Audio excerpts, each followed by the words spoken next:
जीवन हमें एक मौका देता है, इसलिए जब भी सही कॉलेज चुनने का समय आए तो सिर्फ मंगलायतन यूनिवर्सिटी आपके बेहतरीन भविष्य और सर्वांगीण विकास के लिए।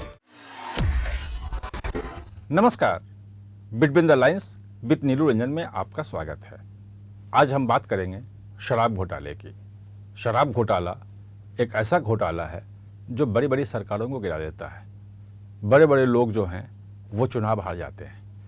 पिछले 1.5 साल में अगर आप देखेंगे तो सबसे पहले छत्तीसगढ़ और तेलंगाना, जहाँ पे शराब घोटाला हुआ। छत्तीसगढ़ में तो सीधे भूपेश बघेल जो है मुख्यमंत्री, उन पे शराब घोटाले का आरोप लगा।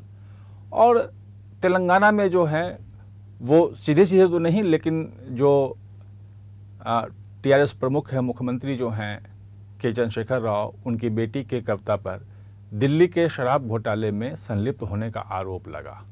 ईडी ने पूछताछ भी की, गिरफ्तारी भी हुई, सब कुछ हुआ।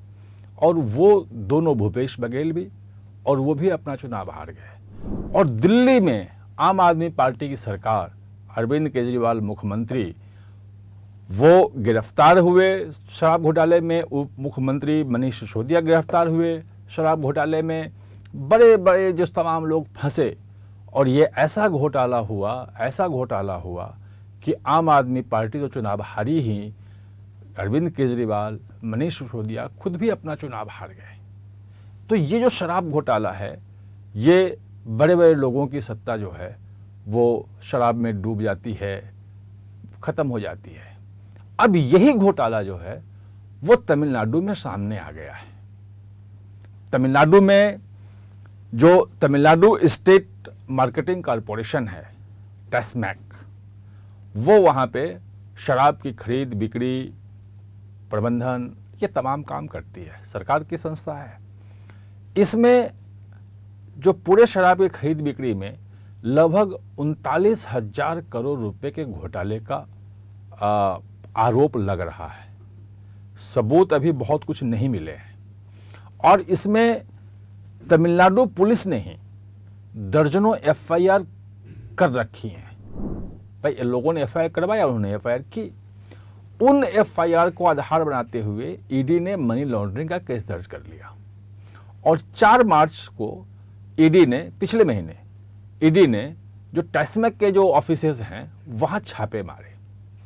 छापे में बहुत ज़्यादा सबूत मिले। इलेक्ट्रॉनिक उपकरण जितने भी थे, मोबाइल, लैपटॉप, ये वो सब उन्होंने जब्त किए। उसमें घोटाले के ज़बरदस्त सबूत मिल रहे हैं ईडी के पास।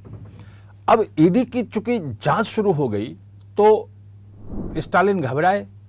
पहले तो टैस्मैक गया, फिर तमिलनाडु सरकार भी गई। 3 याचिकाएं हाई कोर्ट में दाखिल हुई। उन याचिकाओं का, तीनों का ईडी ने जवाब दिया। याचिकाओं में यही था कि भाई ईडी जो हैं वो टैक्स में कर्मचारियों को परेशान कर रही हैं, इनको 10-10 घंटे, 20-20 घंटे इनको बैठा के पूछताछ किया।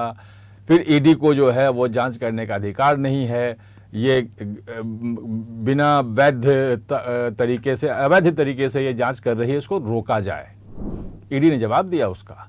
और ईडी ने कहा कि जो आपके यहाँ जो एफआईआर है तमिलनाडु पुलिस में, वो prevention of money laundering act नहीं, prevention of corruption act, PC act, भ्रष्टाचार निरोधक कानून जो है उसकी धाराओं के तहत एफआईआर है।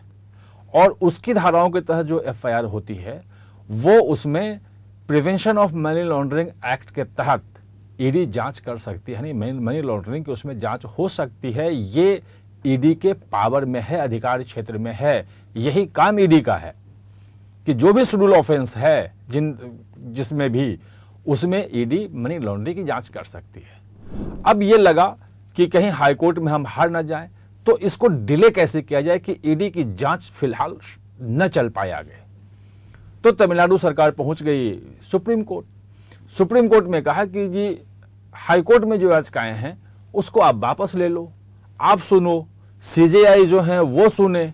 और ये कहा सीजेआई के सुनने में तर्क ये दिया कि एक सुप्रीम कोर्ट एक याचिका पे सुनवाई कर रहा है कि अगर इलेक्ट्रॉनिक उपकरण किसी का जब्त किया जाए या नहीं किया जाए। अगर उपकरण जब्त किया जाता है तो ईडी अपने पास रख सकता है या उसको लौटाना होगा।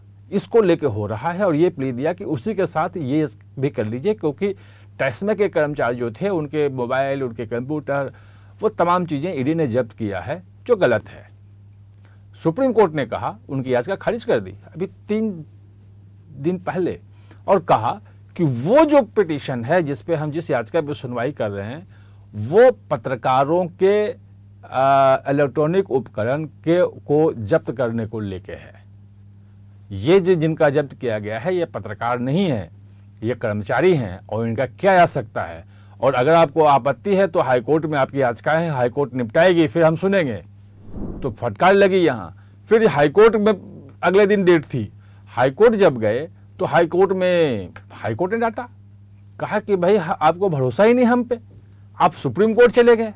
जब हम आपको डेट दे चुके हैं, हम उस पर सुनवाई कर रहे हैं, तो आप सुप्रीम कोर्ट क्यों गए। दोनों जगह से डांट इनको पड़ चुकी है, और ईडी के पास जो सबूत हैं वो ईडी कॉन्फिडेंट है कि हम इस पूरे मामले की जांच करेंगे।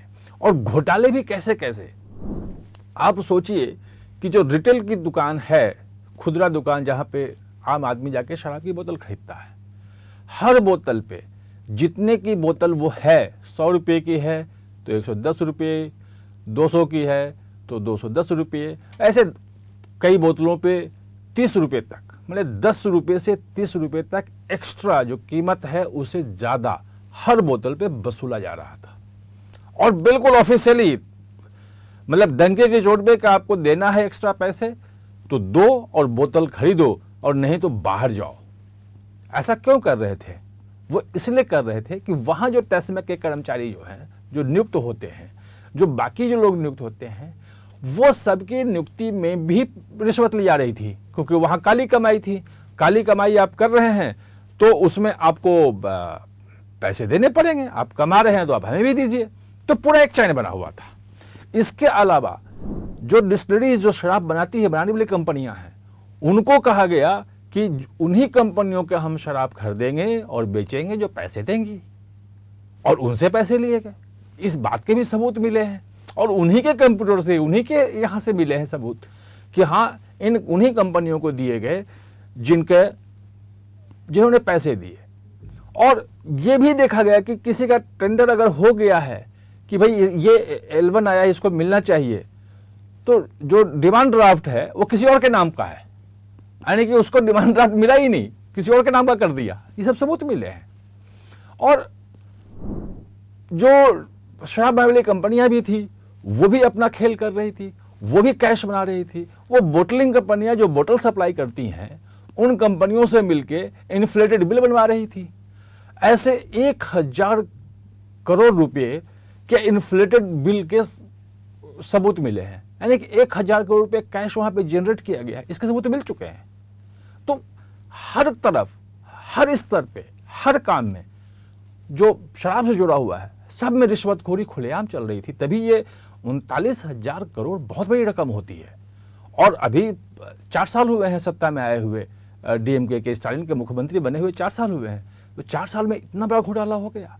अब इसकी जांच जो है वो ईडी बिल्कुल कंफर्म है कि हम इसकी जांच करेंगे, और अगर जांच होती है तो चुनावी साल में, आपको बता चुका हूं कि 3 मुख्यमंत्री इसी शराब घोटाले के चक्कर में अपनी कुर्सी गंवा चुके हैं।